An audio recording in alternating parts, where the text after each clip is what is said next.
I guess what I'm looking at is just the length of time. I mean, obviously there's criminal history, and I don't disagree with Mr. Smith. That on paper, this does not look like he should be considered for probation.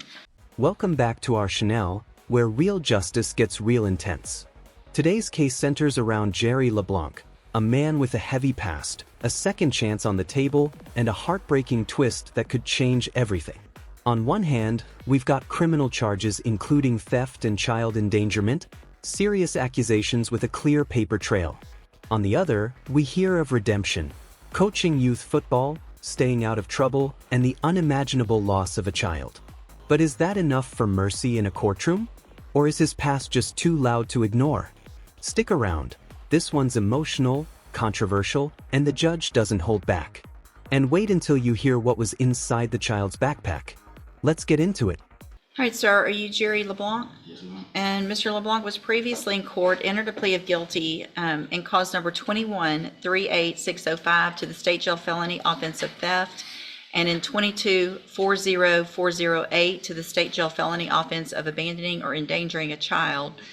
The agreement in those cases was for a cap of 15 months in the state jail prison. I have received the pre-sentence report. Has everyone had an opportunity to review that report? Yes, sir. Yes, sir. Are there any additions or corrections? Not from the state. No, Your Honor. All right, Mr. Jeffries, you may proceed. Your Honor, I believe the most appropriate ending to this is probation. As the PSI report indicates, he would be a low risk on probation. Okay, let's pause here. Mr. Jeff, the defense attorney, is making a classic mitigation argument. He's painting a picture of LeBlanc's early life trauma, foster care, a rough youth, but a man who has matured. This is important because in sentencing, judges can consider not just the crime, but the person. It's clear Jeff is banking on the emotional weight of losing a child, plus LeBlanc's involvement in the community, to earn him probation. But don't forget, the charges here aren't light. The judge still has to weigh public safety, past failures on probation, and the facts of the case. Will sympathy win over justice? I think just for context, a little bit of history on Mr. LeBlanc. He grew up in foster care. He did get into some trouble in his teenage years into the very early 20s. I believe the last time he got in any trouble, he was 21. He's in his 30s now.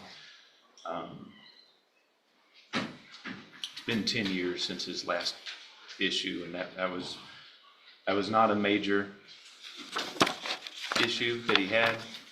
And like I said, he was very youthful at the time.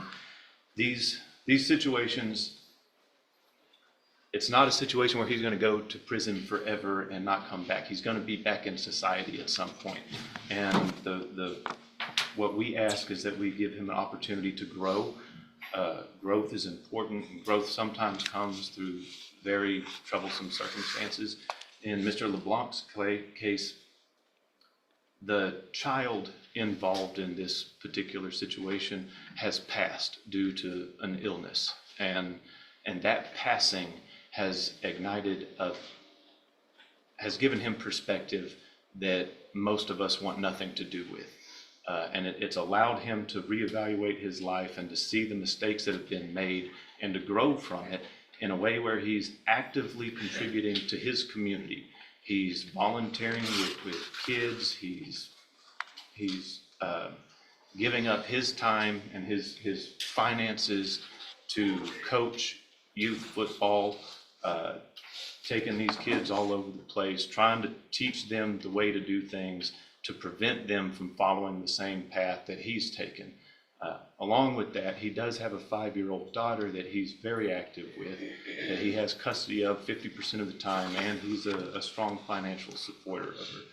And what we're asking the court to do is to take all that into consideration, along with the fact that the PSI has him indicated as a low risk for probation, and just allow him to continue that growth.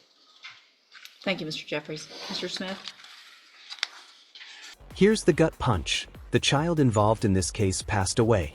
And while the defense frames it as an illness that gave LeBlanc a new perspective on life, the prosecution's version, coming up next, paints a much darker reality. This moment right here shifts the entire energy of the courtroom. From he's changed to what really happened?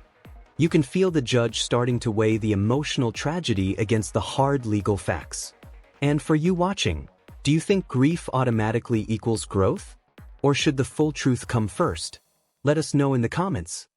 Judge, the child that passed is the child that he left alone in the car in a parking lot at Academy while he and two friends went in and stole hundreds and hundreds of dollars worth of stuff, or attempted to steal. He basically says that was his buddies. He wasn't even doing it. They were all obviously working together. They covered the license plate with a rag so that they could make a speedy getaway. They didn't just go in and grab a few things. They had duffel bags full of clothing and items from Academy. He's been given probation opportunities before and was revoked. His criminal history speaks against him, and I believe I would ask for state jail time in this case. Thank you, Mr. Smith. So I'm looking back, I'm not sure what has been the delay. These offense dates are from 2021, Yes, sir. and it appears that Both, August 27th, 2021. and I believe November of 2022, Routine got 20 months state jail, and then Brooks got probation 2 or 5. That was a cap plea. Okay. Here's the gut punch. The child involved in this case passed away. And while the defense frames it as an illness that gave LeBlanc a new perspective on life, the prosecution's version, coming up next, paints a much darker reality. This moment right here shifts the entire energy of the courtroom. From he's changed to what really happened? You can feel the judge starting to weigh the emotional tragedy against the hard legal facts. And for you watching, do you think grief automatically equals growth? Or should the full truth come first? Let us know in the comments. Your Honor, if I could add just a information. Mr. LeBlanc's position, he understands that he's accountable for this theft. His statements are just an indicator that he did not take any property away from Academy. He knows his cohorts did, and he understands that he's accountable for that. Let's break down the legal math here. LeBlanc is sentenced to 2 years in state jail for each felony, theft, and child endangerment, but the judge probates both sentences for 5 years. That means he serves no jail time unless he violates the terms of probation. It's a second chance, but one with strings. Plus, he's fined $500 per charge. This ruling is a delicate balance, accountability with mercy. But don't miss this, the judge isn't overlooking his past. She's gambling that the time since his last offense, plus his apparent maturity, might actually mean he's turned a corner. Will he prove her right? I guess what I'm looking at is just the length of time. I mean, obviously there's criminal history, and I don't disagree with Mr. Smith. That on paper, this does not look like he should be considered for probation in some ways because of you've been given an opportunity for probation. And just listen. Don't talk yourself out of what I'm about to do. But what I'm trying to say is that those revocations, the one revocation was back in 2014. Obviously, that's a long time ago. You were much younger. You have apparently not been in trouble since the date of these offenses, at least not here that probation discovered. And so you've been out on bond or doing whatever for some amount of time, doing the right thing. I appreciate that you're giving back. I appreciate the things you're doing. And it looks like you've grown up. You've gone through, I understand your child passing away. None of those things, however, makes it okay what you did.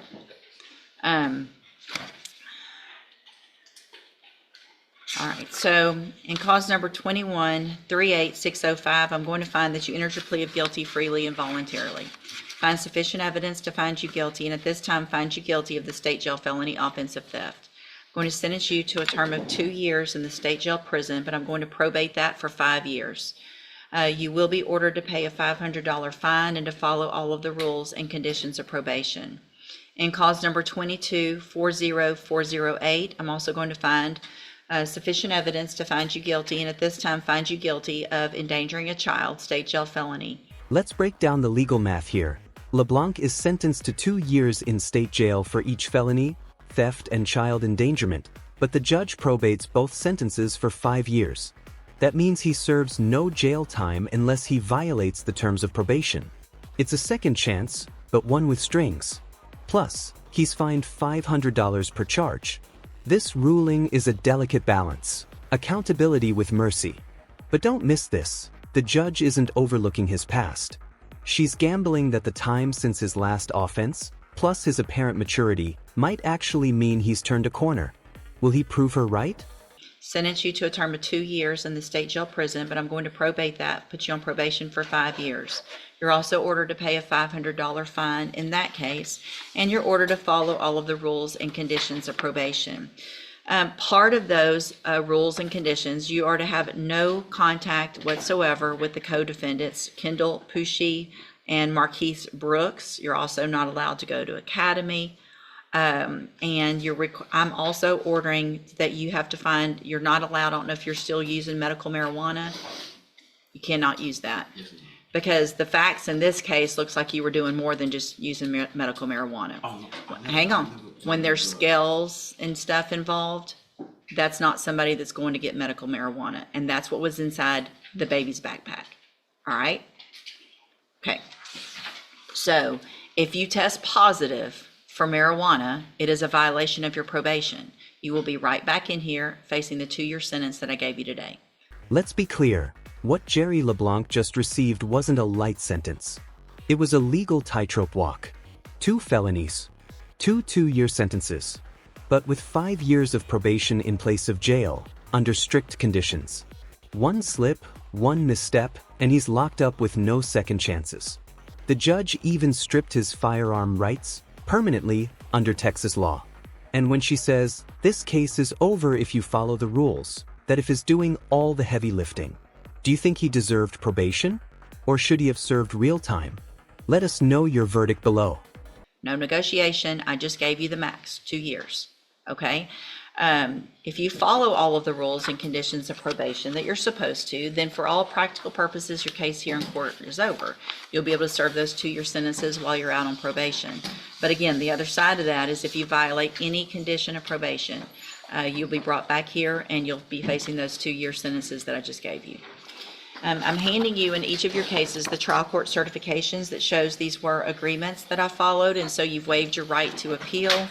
I have also handed you a written admonishment regarding your ineligibility to possess a firearm or ammunition.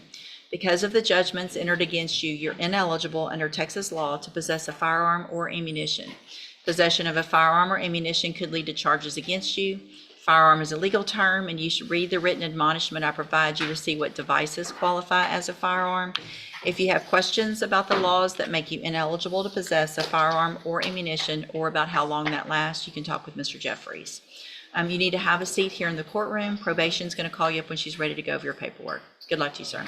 Thanks, Mr. Smith. Thank you, sir. So, what do we take away from this?